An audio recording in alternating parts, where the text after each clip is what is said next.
Okay, it's Sunday noon. Here we go.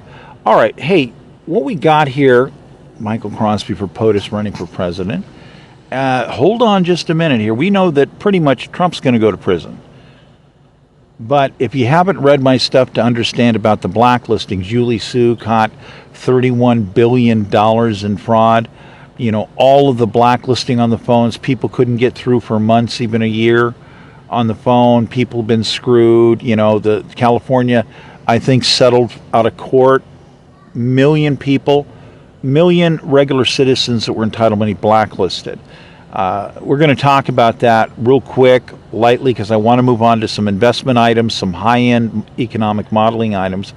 But the reality here is I'm a candidate, so when I confront, and I have all this evidence, massive evidence, and I confront the Secretary of State and say, look, I'm an ongoing repetitive candidate. I'm running for governor. I need to get on the ballot. You have all of my other businesses shut down due to COVID, and I'm entitled to my labor, which is a part-time gig as far as time goes in a year, but it's a full-time commitment when I do it. So I'm entitled to that season's money. Definitely entitled to that season's money. And because they have got my other stuff shut down, I'm entitled to the other stuff too. Prices went up, skyrocketed, you know. Rents went up 400%. Over 400%. My rent went up over 400%. I have no idea what other people are talking about. My rent went up over 400%. Hello. My food went up over 300% right away. I have no idea what other people are talking about on these average statistics. You know, so I confront Shirley Weber directly, repeatedly. You know, I confront the Secretary of State's office. These people will not cooperate. You know, their office controls the very records involving what? Petition gathering. These people sign the petitions. I sign at the bottom. I'm the guy who witnessed their signatures, okay? I did this. Okay, there's lots of these. We're talking tens of thousands of signatures. Actually, there's the shared factor because I work with a lot of different people and we're floating around on tables and people would come up and sign multiple petitions and a lot of signatures I would witness getting signed, but they signed it on somebody else's sheet because they went to the bathroom, you know. But it was still witnessed by somebody who is a non-felon person. That's the requirement. Yeah. So these things happen, but again, they don't want to share this information on the records. These people are hiding records. They're withholding access to records that could make another argument. Now, you know, it was already a no-brainer that I was qualified for all of this COVID money stuff. But I confront their office with it. They don't want to do an investigation, an in-house. They don't want to spend 5 minutes. Not even 5 minutes to call down and say, hey, can you type into the terminal and see if this guy's did any petitions? Should have been able to do it from their office upstairs. But, call down and say, oh, well, yes or no. Well, yeah, there's lots of stuff with this guy's name on it. Ah, okay, great. Okay, now do me a favor. Call Julie Sue, someone at the EED, find out why this guy's blacklisted. He's a candidate. This is an attack upon a candidate. That's an act of war, by the way. Act of war. Get this guy his money going. No, they don't want to do this. So I finally have to get to the point where I'm filing directly, confronting the Secretary of State directly, saying, hey, look what's going on here. What's going on here? Okay, I'm owed over $80,000 now, finally. Actually there were repeated notices, but yeah, get to the one you go, we're up to 80 grand. Okay, I need $6,000 to put my name on the ballot. I can't gather the in lieu of extra signatures. Why? Because COVID has shut down. There's no public gathering allowed. You've shut it down. Okay? That's unconstitutional. There's a lot of weird arguments. We got a pandemic, but then people are doing things that are not constitutional. I don't want to get into this. So beyond the shadow of a doubt, these people just rigged an election because they flatly refused to turn over money. They were directly confronted. The evidence was directly already in their hands. And these people blacklisted a candidate. That's an act of war against a candidate. That's rigging elections. So the recall election is a rigged election beyond the shadow of a doubt. This is inescapable. Now into this, there's other people that had other history blacklisting and withholding services and dereliction of duty. That gets into Harris. There's a repeated item with Harris again and again and again that goes on. So she's going to attack my campaign. I'm losing over 40 vehicles. You know, I'm paying rent on all these vehicles. COVID starts, they attack me. They attack me.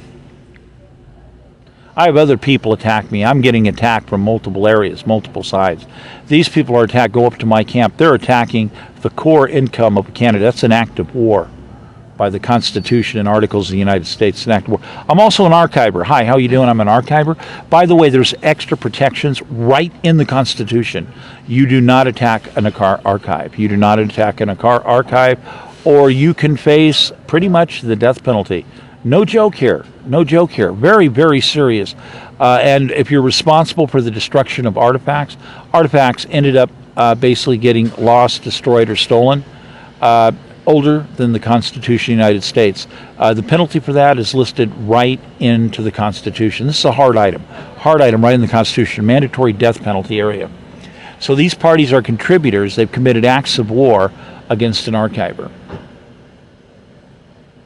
And these people are still playing their little games. They're going to set up Harris and say, now we're going to run her. So wait a minute, I got 18 mobile broadcast RB vehicles.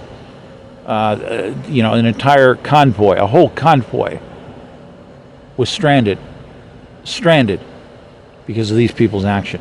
Then we get the support vehicles, the other stuff here. So all this nonprofit action is attacked, including campaigns nonprofit. So these people have committed numerous acts of war. I'm going to spare you the list of the 10,000 different various charges that come through there. It's enormous. It's really enormous how the computers go through and can assist you as you describe the situation and bring up all the individual types of evidence of what these people have done. And it's so far into the death penalty. So these people can't pass Congress. Okay, I'm not going to get into all the evidence behind Harris and the blacklisting. And Arkansas did an investigation, found in my favor, not Harris's favor, not the state of California. The IRS before has done multiple investigations involving some various different situations involving the archive before. Again, in my favor. In fact, the IRS was furious. We demanded to inspect these materials, and these people refused. Illegal search, illegal seizure, and these people refused an independent agency, the IRS, from coming in and verifying, okay, what's going on here? We want to see documents. We want to see records. Man says tax records are part of the records. We want to see them now. And they said, F you. Why? Okay, where's the charges? Where's the convictions? It's all BS. All BS, again and again and again. Massive harassment charges. It's a nightmare. 17, actually technically 19 harassment items on a candidate. A filed presidential candidate. What do we have? We have people like Harris in dereliction of duty.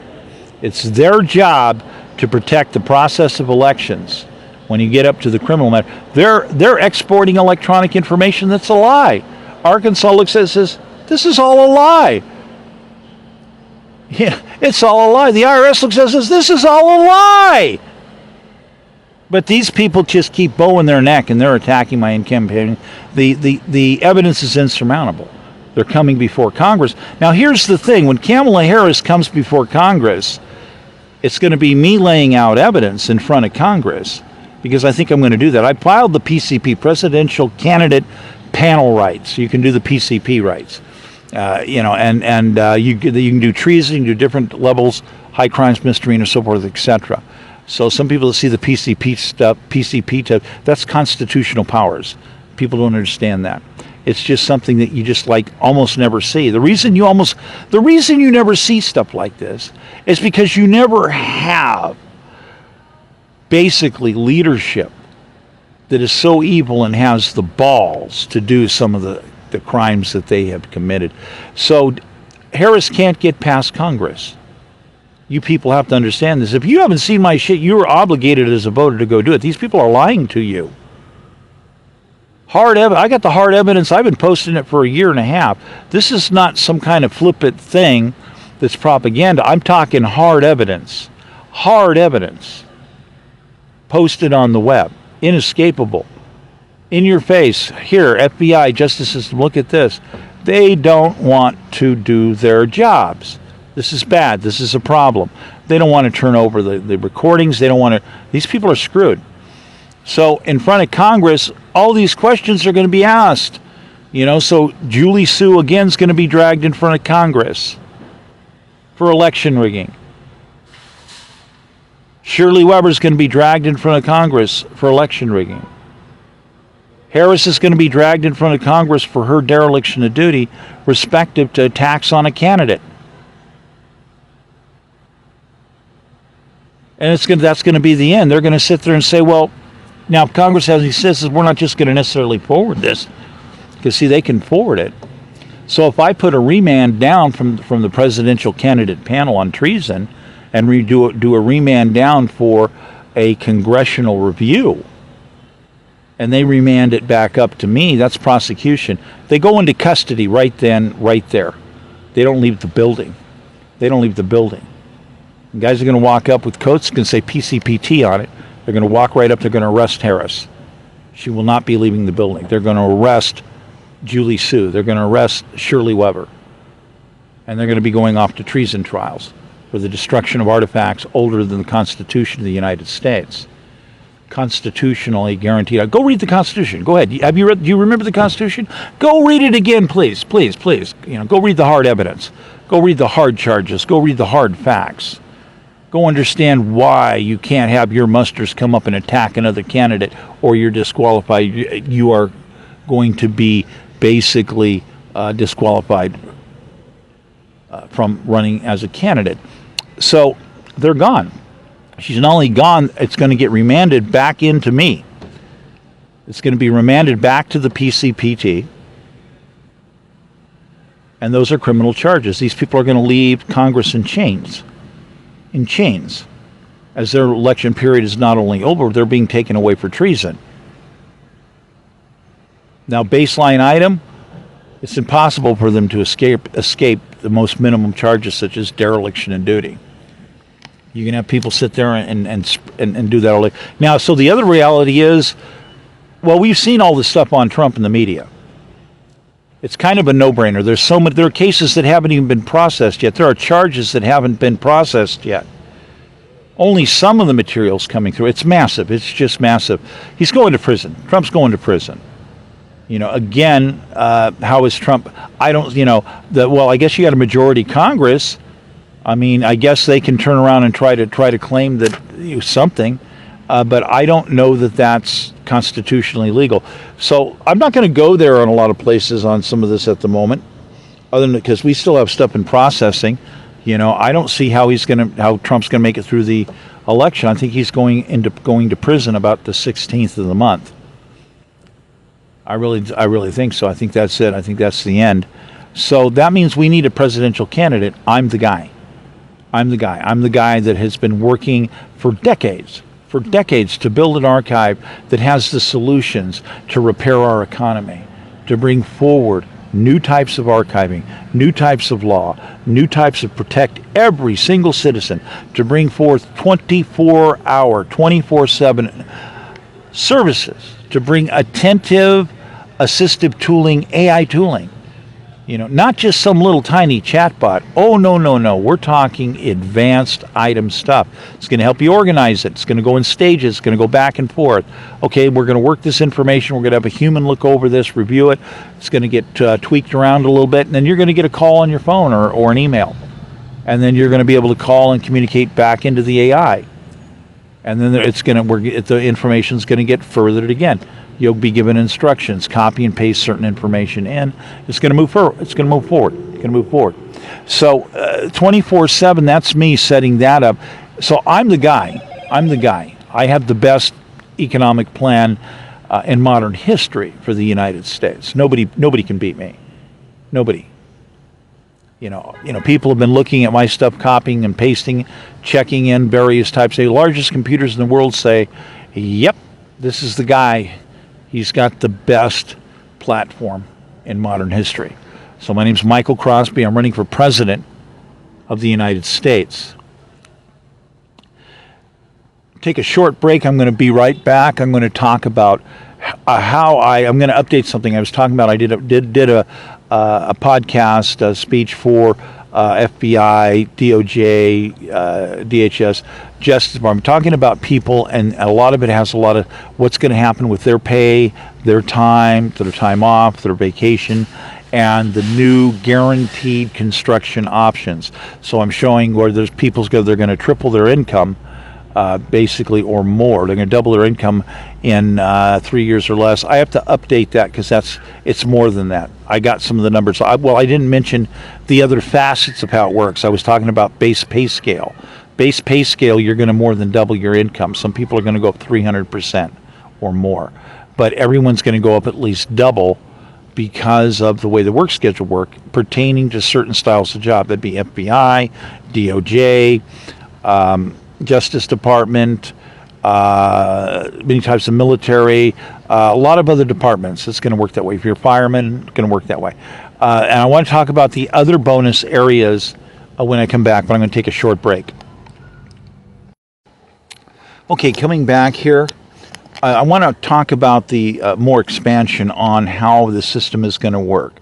So again, if you're FBI, DOJ, DHS, Justice, a lot of different agencies. If you're a fireman, if you're a forestry worker, if you're into there's a lot of different types of jobs that have a ready-made matrix where we can convert your work scale, your work hours, work days readily, easily. So I've been talking about a lot of this on how this works. Now, by the way, essentially also there's a version that works for guilds. So if you're a guild member, if you're SAG, if you're any one of the guild members, you're an artist, a musician, whatever, it also effectively applies to you. There's some different nuances to the program, but on the raw, you qualify too for what I'm talking about on this upgrade. So, this is good gig worker understanding area. If you're a gig worker, again, yes. And a matter of fact, any kind of gig worker, people that were carnival workers, people that were any kind of gig stuff. So, let me get started. Let me get started here again. Basically, I talked about the doubling in 3 years, guaranteed doubling your income. Now, effectively, if things go correctly, that should actually happen in 1 year. We should be able to get it going in 1 year as a translative realization. That means that you may not realize it cash in your bank account, but you'll realize it in equity. You'll see the lever. You'll see it there and you go, okay, there it is. And then you're going to proceed forward with that. And then it's going to translate out a delayed effect depending on how you're going to convert it. So into this, there's a lot of other nuances that, depending on how your implementation schedule is going to work. Because we're talking about you building, if you don't have your first home, you're definitely building your first home. You're building a secondary home. You're going to be building a vacation property. Many people will make different choices. Some people, for instance, they like to go to Canada. They'll be working a deal. Canada's very open.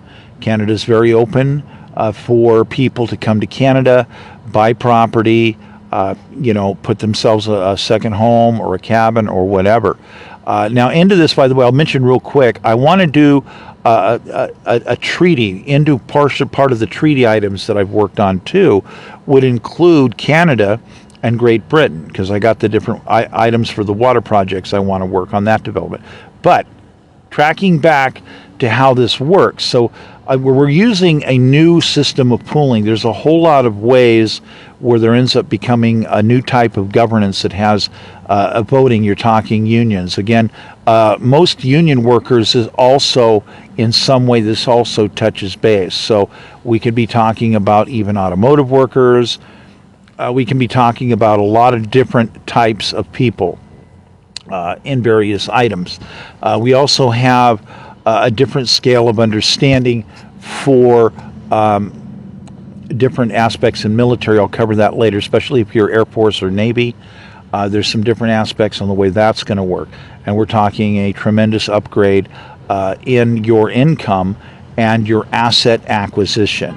It's important, hard asset acquisition and transference. So yes, if people will pay attention, if they'll follow the plan, if they'll roll with the plan, they're going to at least effectively have the realization that they have in fact doubled their income in 3 years. It should happen in about 1. So this also deals with some alternate understanding of basically the planned work for the 5 years to retirement scheme, so to speak. Now, into this, there's a lot of other different facets of investment. See, we're talking about there's also archival interest respective to understanding and techniques. This is going to be a mass pooling of techniques. In other words, you're going to be doing all this your build your own home type thing. That means that all of these different people that are YouTubers, let's say, that are carpenters, electricians, plumbers, all these kind of people are basically going to be offered different types of deals to say, hey, look, you've got a really good program. We've had it looked at by people. You're certified, or we've had it looked at by certified people. We want the material, and oh, by the way, we'd like to upgrade this area, and we're going to do polls. We're going to make some more diversity available on this for new styles of videos, and there's going to be. In some ways, we're going to do the same type of videos repetitively several different times. Why? Well, maybe you might prefer a teacher that's going to teach you about electrical or plumbing that sounds more like listening to Robin Williams, for instance. So we're going to incorporate some different styles of teaching. Different people like different styles of teaching. So part of this is also into the upgrade of teaching, learning. Translates out into K through 12 as well. I've covered that before and some other stuff, but I'll go into that another time. So there's also going to be different types of understanding of knowledge respective to portfolio investment. So this is something that, let's just face it, everybody I pretty much talked about is a member of a union of some type. That means that you're going to have your union looking at the material and having people making recommendations. You're going to have your governance that you have with your individual unions making different types of decisions or request. I can't emphasize the or request enough, because when you're setting up mass modeling and super AI stuff, it's able to work mind-blowingly fast respective to addressing different types of items and theories. It works very fast to try to come up with plausible interfaces to work with our overall national mass economic model plan. Okay, let me give you an example of something called the 3-lock box. This is an investment style. And there's going to be a whole lot of investment styles. We're talking about a whole different construct of the way investment understanding of your future works and how it's going to work, because you're going to have your union integrated respectively with all of these new types of modeling systems that are going to be really hot as, and anyhow, basically it's called a 3-lock box. Basically what you do is, let's say you have $100,000. We'll work with round numbers. Maybe you have less. Maybe you got 10, 20, 30, whatever. So you got a 3-lock box, $100,000. The 3-lock box is the banker has a key, you have a key, and the lien holder has a key. That's a 3-lock box. There's different combinations, different entities, different ways you can do it. You can do a 5-key box. We're going to do a 3-lock box. Now, the way it works is you have 100 grand. You buy 100 grand of happening event stock. So let's say it was Walmart. Walmart's had some really good sequences the last few years. Paid 160% in a year. That's a pretty nice payout, right? Yeah, sure is. Okay, so you buy, you take the 100 grand, you buy the stock. You have hard stock now. Let's talk printed paper stock. Now, there's other options, electronics, this or that. We'll discuss those at another time. But imagine printed stock paper. You put it in the 3-lock box. You have a key, the banker has a key, and now you want to do something interesting. Because at the moment, the second key is in your hand. But what you want to do is say, I'm going to go to a hard asset equity lender. There are people who will loan you money against your stock, basically. And a lot of these people, they only want to loan 80%, yada, yada. What you want to do basically is you're going to do 100% loan on it. Some people get that. Some people get over, by the way. Some people could borrow 120, 130% on the stock value because their name is that good. Okay, what we're going to do is we're going to do a 1-for-1 understanding of the direct purchase value of a positive forward-moving stock. So what we're going to do with this is we're going to have insurance on this. We're going to put insurance on the transaction, on the item. And we're going to have write-ups that are going to be the co-writers that are going to basically co-write the loan. So the co-writing of the loan has an insurance policy towards success. Now, into this, you also have to have a factor of analytics that deal with parties who have analyzed which are considered to be solid forward-moving stocks. Now, you can have variances on different stocks. These would change the insurance ratio factors. So I'm going to say, yeah, these are open, but what we're going to do is we're going to keep with the prime at first. We'll talk about the variances later as people have different preferences for different reasons, which are good, by the way. So basically you have your unions, your collective people in the union that might vote and say, well, some of us want to opt out, some of us want to opt in. So some people want to opt in. Let's go with those who are going to opt in. Those who are going to go opt in to doing the co-write are going to make profit being basically completion factor insurers, event completion factor, project insurers, project completion factor. This is a form of insurance. So they're part of the co-write of the loan. The loan comes from a different area. The loan might come from your credit union, for instance. Your union has its own credit union, or will have. So it doesn't matter whether you're whether you're a government worker, whether you're FBI, whether you're a gig worker, guild, SAG, whatever. Okay, so the way this comes is we're bringing the multiple player factor into play so that we can do a 1-for-1 loan ratio. Because what you're going to do is you're going to hand that key, the third key, which is the second key that you have because the banker has the other one, you're going to hand that key over to the people who are doing the loan. They have to get paid back. So they now have control of one of the locks. So that those printed pieces of stock are going no place until they're paid off. Now, so into this, you want a co-written reinforced loan with insurance factor built in. So somebody's going to want a percentage. We'll discuss what those percentages are in a bit. Basically, so you can actually find them on the web too. But so basically, now you borrow this money against the hard stock.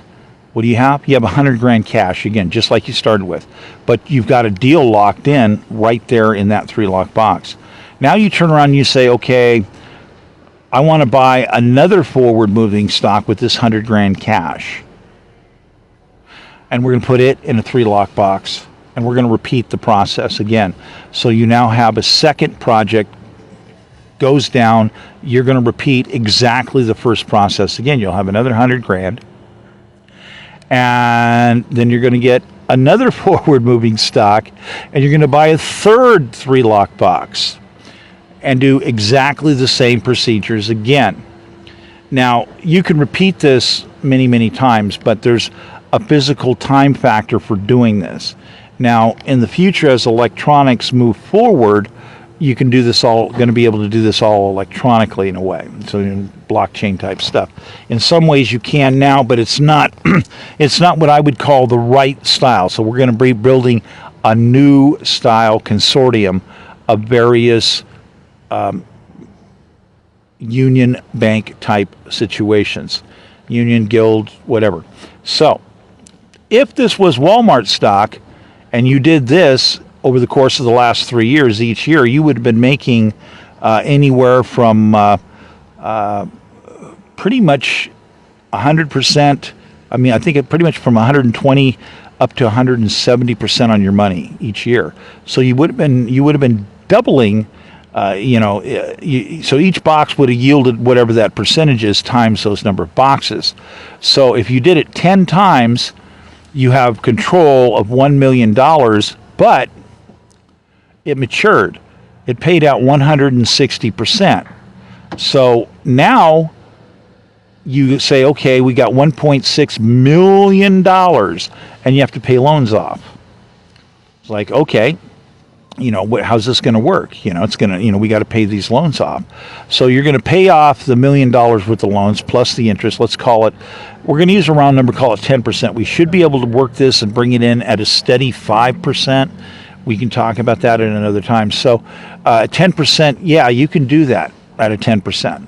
There's a lot of people out there will do 10 to 20% loans, 70, 80, 90% of the stock value. So basically, if you're doing a 1-for-1, keeping it at the 100 with the added insurance factor, you basically are going to pay off $1,100,000. That leaves you with $500,000, right? $500,000, and what? You've completely paid off all of those 10 stocks. You own them. Those are your 10 stocks. So you have $1 million in stock, and you have $500,000 in cash in 1 year. And you started with $100,000. So this means you just made 1,500% on your money. 1,500%. You just made 15 times your money. So this is one of the examples that I want people to understand. Now, there are certain items to mention here. I'm going to go ahead and mention some. If everybody wants to do plans like this means you're going to have an effect on certain stocks. If you were all to keep doing Walmart stock, you would affect the Walmart stock pool, which means that logic would suggest that more than likely that it may not pay off as well. Of course, there could be the fluke side of it, that all of a sudden Walmart gets a hold of massive amounts of stock sales and basically says, wow, this is wonderful. We just expanded new ways to do business, and we made a whole bunch of money, and we're still paying the same rate, 160. So that can happen.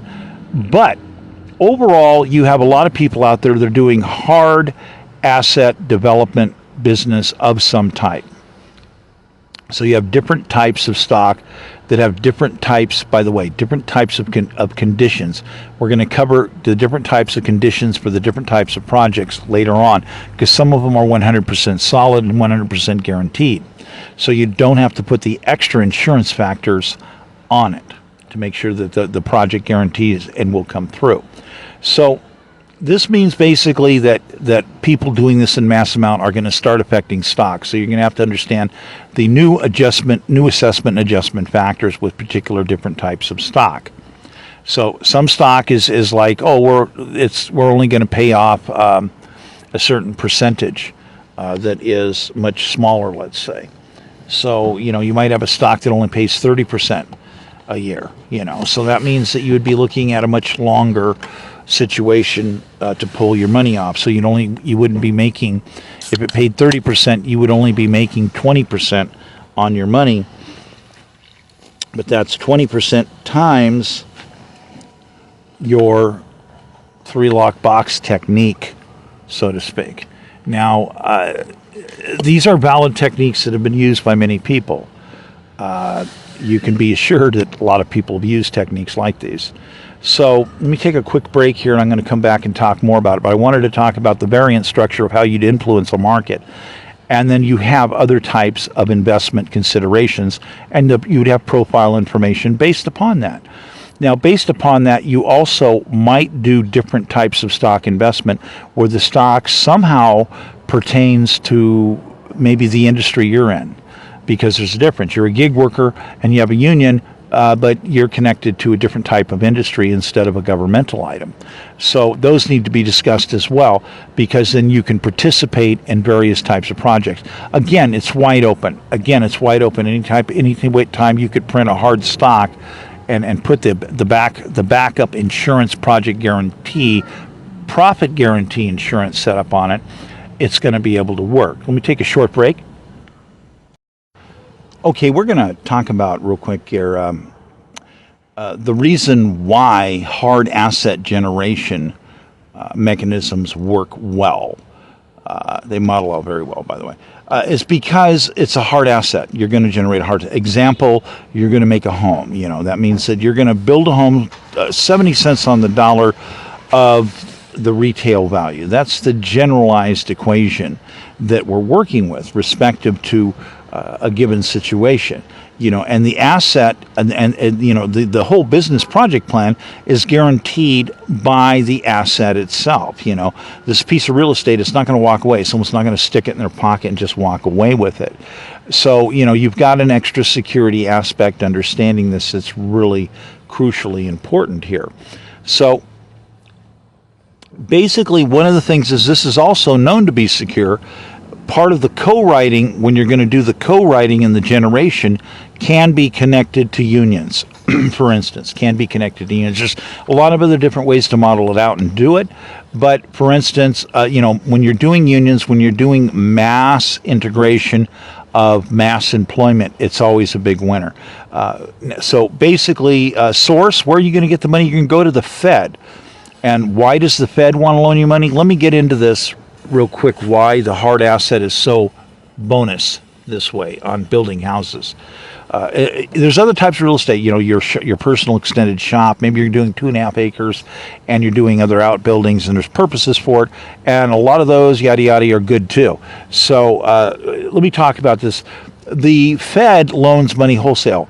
When you have a guaranteed new hard asset generation, what we do here at a national scheme is that the Fed is going to say, yes, we will guarantee unlimited amounts of money for these styles of projects. So the reason being is that if you build a $300,000 house, 70 cents on the dollar means that you're going to bring it in at $290. Okay, and its retail value is $300. So, I've talked about this in some of my other talks, a bit more extensive. So basically what the government's going to do is look at that differential 30% factor, and it's going to print money on some or all of that factor. Always has. Just the same way as it keeps track of loan percentages. If you're charging interest is like printing crypto, because it backtoes just to the bank. So in order to make free trade work properly, what you have to do is basically print more money so that the scales will balance out, so you won't have a problem with the lack of currency supply. Of course, the government generally keeps this money for themselves and prints it. Now, part of my plan for doing this with the hard asset reaches far more than just the home development and just the outbuilding and additional building on that. I've covered that in other talks and talk about the equipment. You can do small businesses, any hard asset equipment, drill presses, mills, anything like that you're buying in certain ratio understanding has a very hard asset long-term longevity value. Depends on what it is. We'll talk about that. I talk about that in some of my other items that way, because some of them, the more affordable ones, hold their value more levelly. Okay, now, this effective plan, like I said, it reaches into other types of industry areas of hard asset development. Now, this is part of my plan on this total scope that equates out to being able to pay for the national debt completely in just 3.5 years. Just 3.5 years. Now, some people are going to want to talk about this because they're going to say, if we're doing all this massive development with my labor, building houses, structures, whatever, why is it that the government is always the one taking the differential money? Shouldn't I get half? So that's another item that also gets talked about. There is a phase-in, an eventual phase-in design for governance, where basically people will have the right to discuss this, because this is part of the profit being made by who? The government. But you're now going to have stock in the government. You're going to have stock generalized. You're going to have your generalized republic stock. So we'll talk more about that in other aspects. I got some other areas I talk about a little bit. So again, this is the largest solid plan. It's all the economics that I do are all based upon solid asset factors, extremely solid asset factors. So I wanted to point that out to you, and you can read and look at some of my other stuff there, because I want to move forward with some of the other items and the other ideas, because I want to get to the point where I can explain to you that basically everybody is guaranteed a minimum of $10 million in 10 years. Because once you start building and your mechanism, your device, your machine of your life and your hard assets starts moving, it's going to gain speed. And so you're going to end up at a minimal level, you should end up with no less than $10 million in 10 years, which means that if you want to go up to the $5 million and say you want to retire, that's your business. If you want to move to the beach and become a painter, that's it. Okay, so there's different ways of doing this. So you're still into what your different union ties, whatever groups. You can be in multiple unions, whatever. And then basically you could be into the different pool where the governances have percentages that pay, and you can live off of the fat, so to speak, or the residual factors of what you've done. Now, I have disclosure at a certain level. When people look around, they go, wait a minute, you have other company interests? Yeah, obviously I have interests. Most of them all nonprofit. But I got a conversion level for mass model stuff I want to go total public with. But so I'm starting it as a nonprofit, but it's going to end up being converted at some point in time to a for-profit. Now, I disclose that because I think I should disclose that.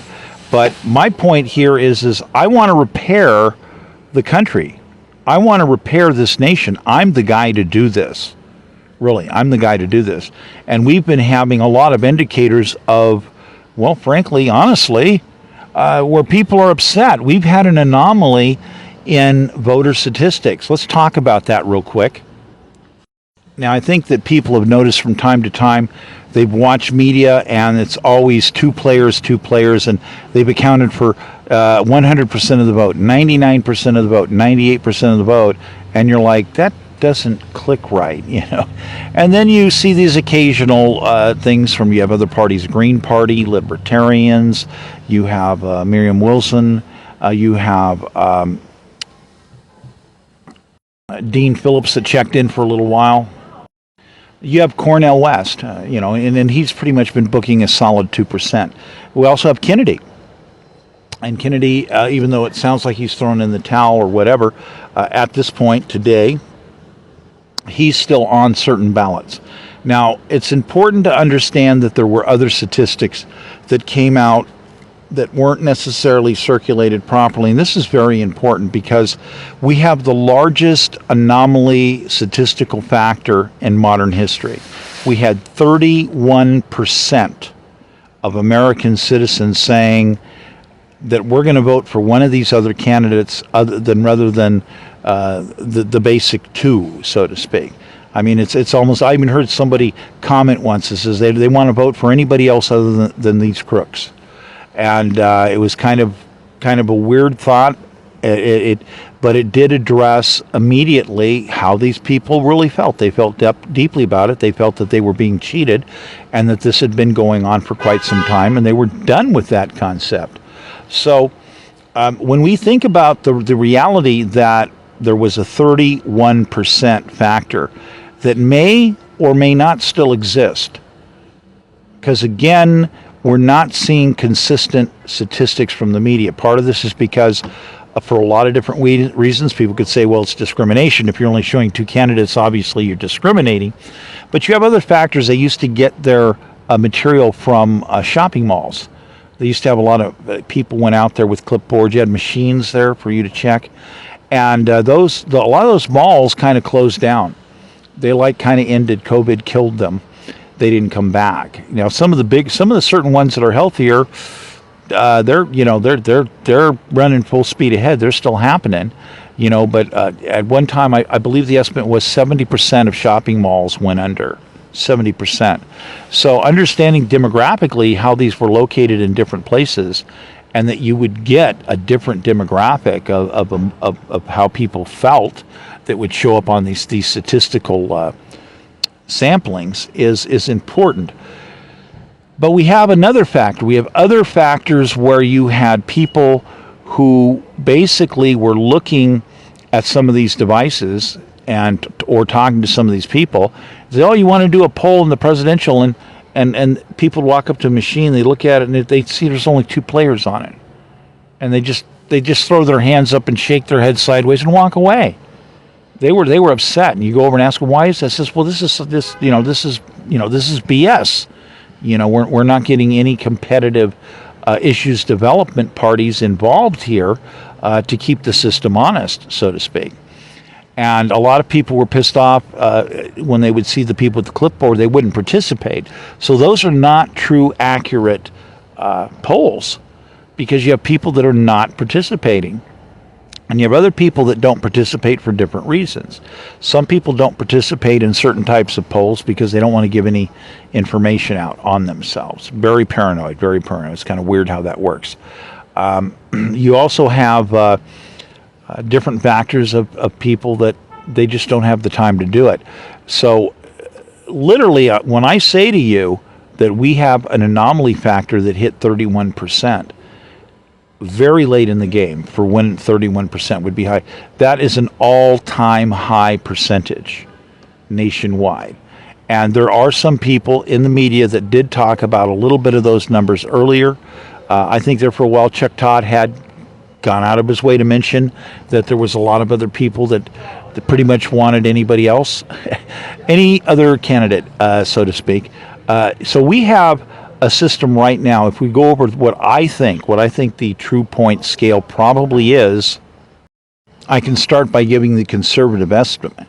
If we have, one candidate at 2 points, one candidate at 1 point, another candidate at 1 point, one candidate at 5 points, another candidate at 3 points, we're talking 13 points minimum. I believe it's more like 18. Now, the thing is that also reality?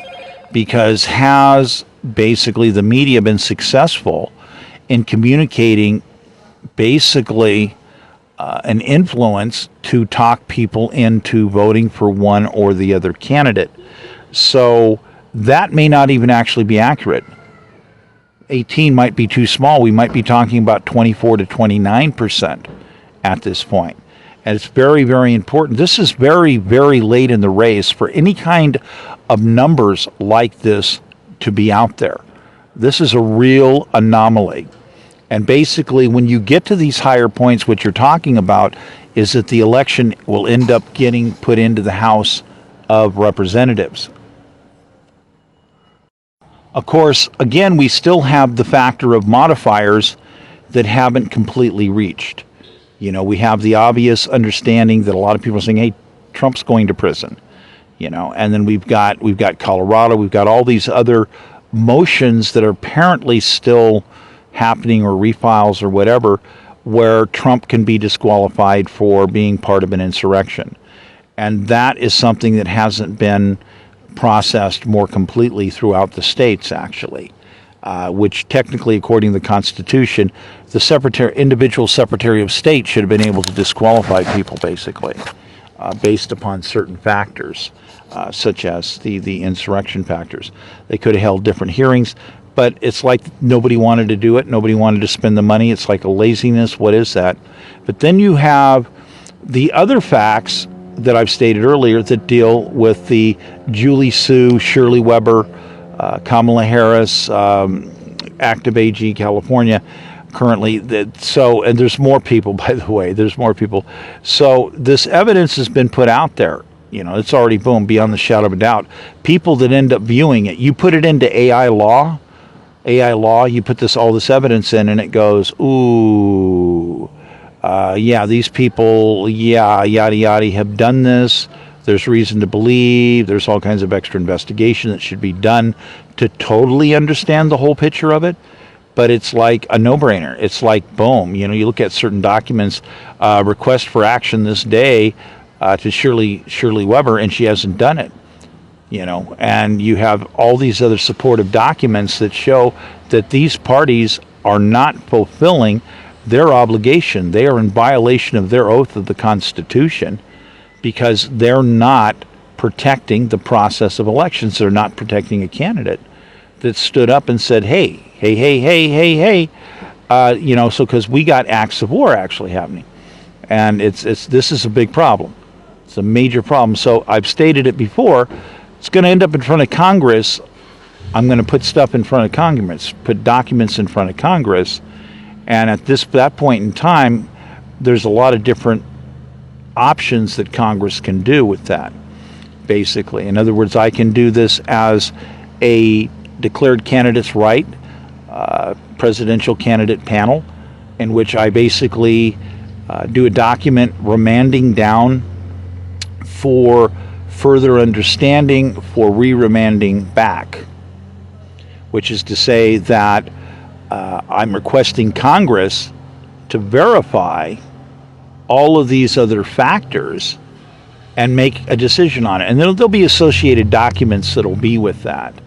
Like among them would obviously be that Congress has come to the conclusion, votes and has come to a conclusion by X number of votes, if they so decide, that in fact that acts of war have been committed by various parties and they are participants, such as Kamala Harris, and therefore she is disqualified from the process of election. So this could also include Julie Sue being barred from any area in government, Shirley Weber being barred from, again, ever running again, etc., so forth. So in this action, just up to you, the PCPT, the way that works, presidential candidate panel, it's explained as having various types of powers, full trial powers, so forth, etc. It's an invasion, insurrection, rebellion power that goes to candidates. It pretty much came in is a power that's been there that nobody hardly ever sees. They don't pay attention. They just zip right by these little words in the Constitution and articles, and they miss out on these items. They're very important. But the way it works is that the panel has the right to keep re-reviewing. There's no such thing as how would you say? There's no double jeopardy. There's also no limitation as to number of reviews or refiles. So it can be done again and again and again. Evidence can be relooked at, new evidence, so forth, etc. In many ways, just like our justice system would seem to work.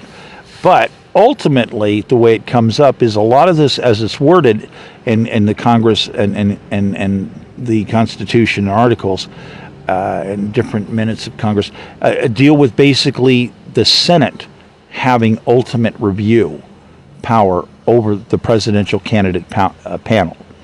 So this is understanding that the Senate is the highest court power of the nation. So what you have with a PCP or PCPT or PCP, whatever that particular other panel might be, you have an in-between factor because it's designed to be scalable in the event of what?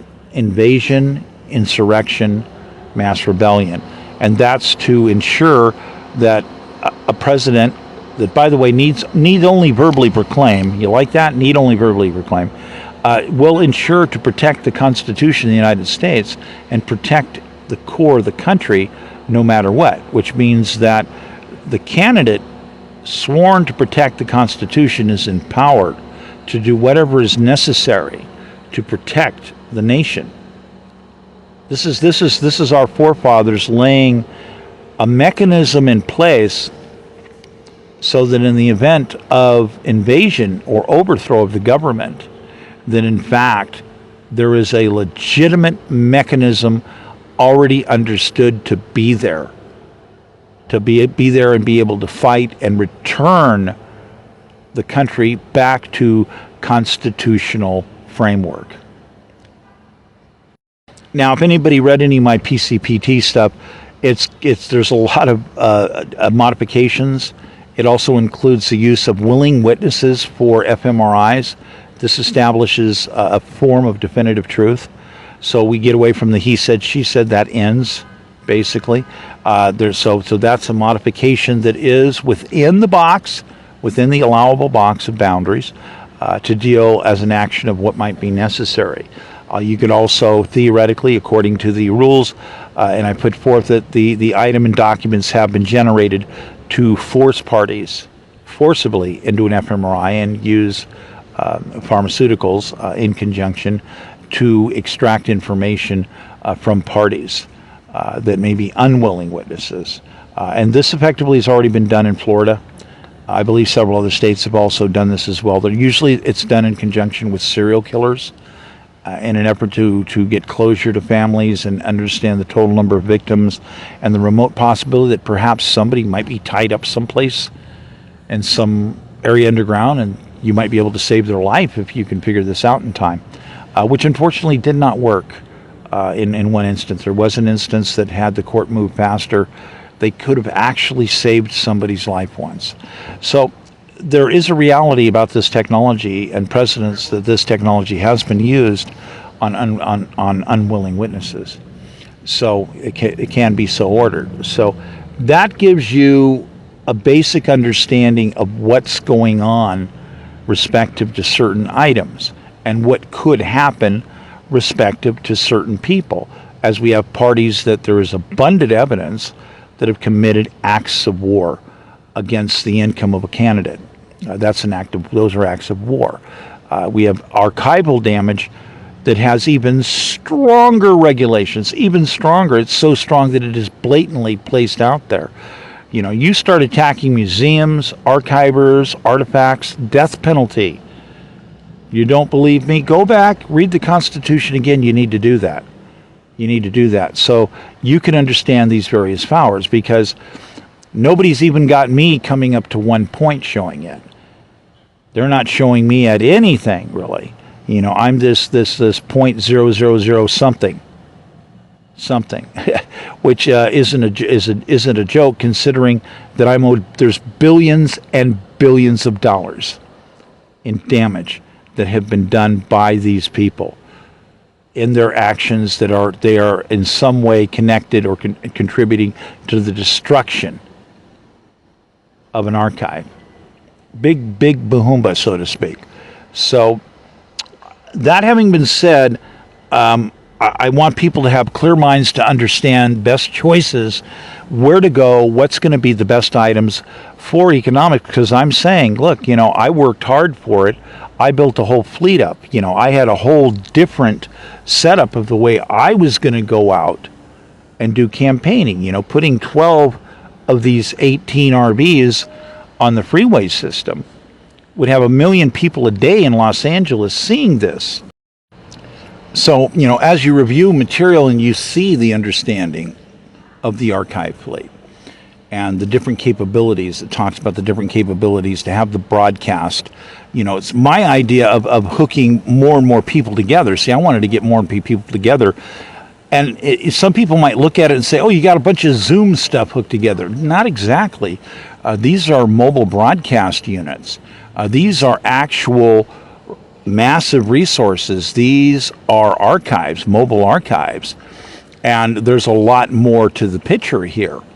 So when you show up someplace, yeah, they're going to do some different broadcasting, but people from miles around are going to be able to tap into that Wi-Fi and be able to get into the archive computer system that is provided and have all of these different massive options, explanations, and materials available to people individually as these units would travel around. Now, I'm also a person that I'm a big bang for the buck guy, so you have a lot of these people.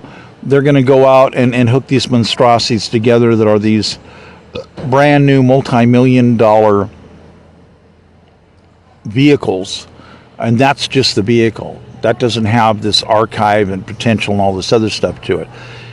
It's just a big, huge, super deluxe RV, and that's what we see these people using in campaigns. But is that the right way to spend your money? Can you get a better bang for the buck? Of course you can.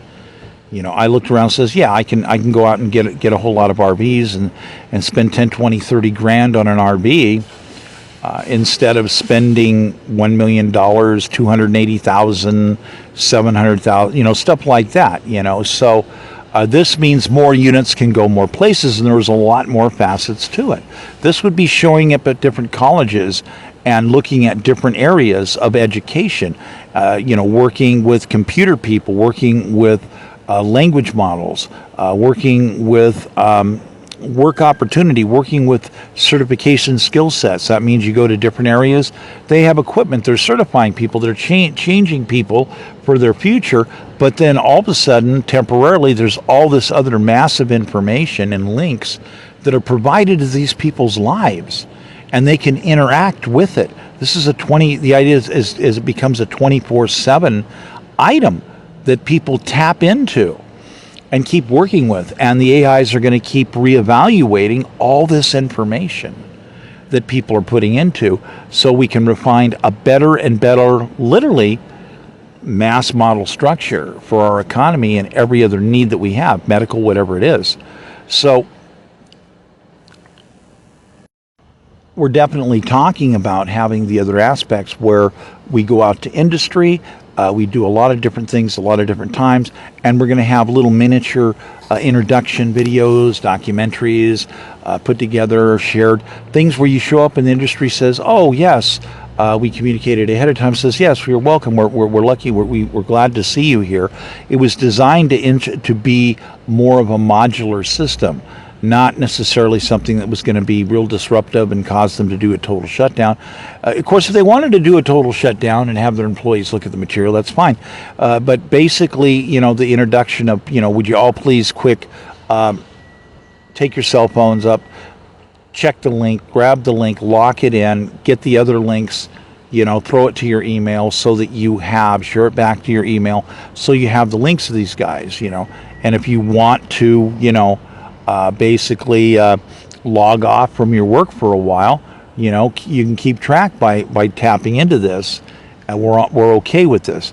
But this gives industry chances to go through, do the walkthrough. We would like to show you this, like to show you that. We're proud of this. We want to do more of this. We need more funding for this.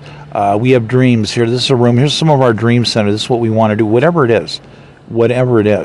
And basically doing the intake of this information that collectively would have became massive, yet still have that personalized visitation aspect. So my idea of how to run a campaign is completely different than the way many other campaigns have been run in the past. I'm not putting on a Mimi show, a beauty contest, a popularity contest. I'm putting on, let's get the big, massive job done correctly, and let's hear what people have to say. Let's organize input and addressing at a level that's never been done before.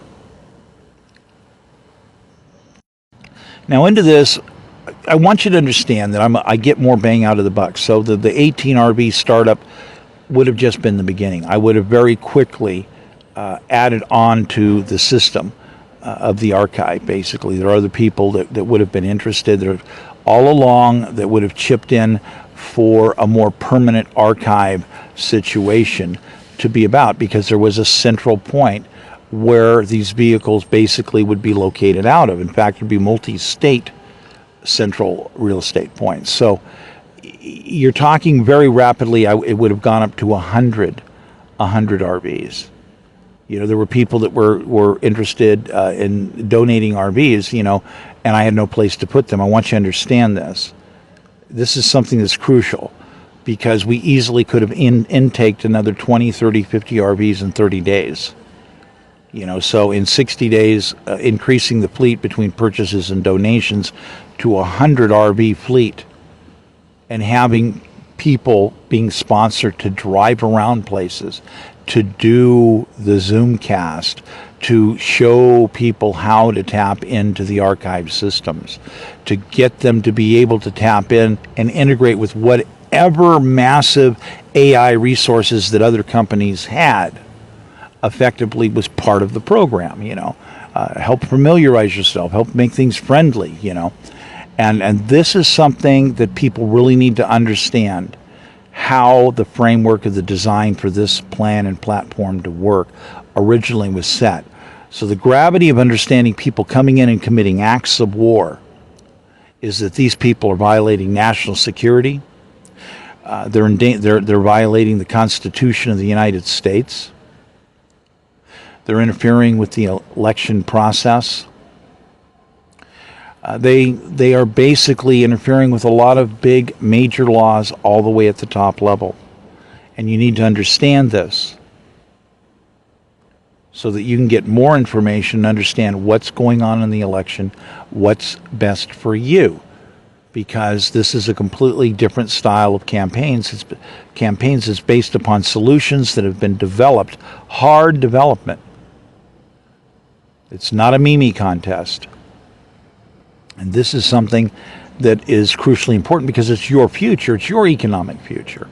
This is something to say this completely addresses things as a platform different than other platforms that might be addressing, let's say, a wide array of very good but emotional issues that have nothing to do with repairing your economic stability. So comparatively, it might sound like I keep comparing a situation of the other candidates like we're at a circus and various types of clowns are coming out as candidates and sticking their hand into a big bag full of peanuts and throwing peanuts out loose for people to catch or pick up off the ground. Each peanut, what does this peanut say? It's like, oh, this one's a fortune cookie. It says something. This one's a peanut. Oh, great. We get to save this $15 a month or this. I'm talking about a completely different economic scale, and I believe that you can now understand that after going through this material. Even though this is part 2 of another presentation, people that come on late probably are going to want to look at other material more and spend the time to understand where this campaign is going, how this has a future for everybody. I would like to thank you very much for your time. My name is Michael Crosby, and I am running for President of the United States. Thank you.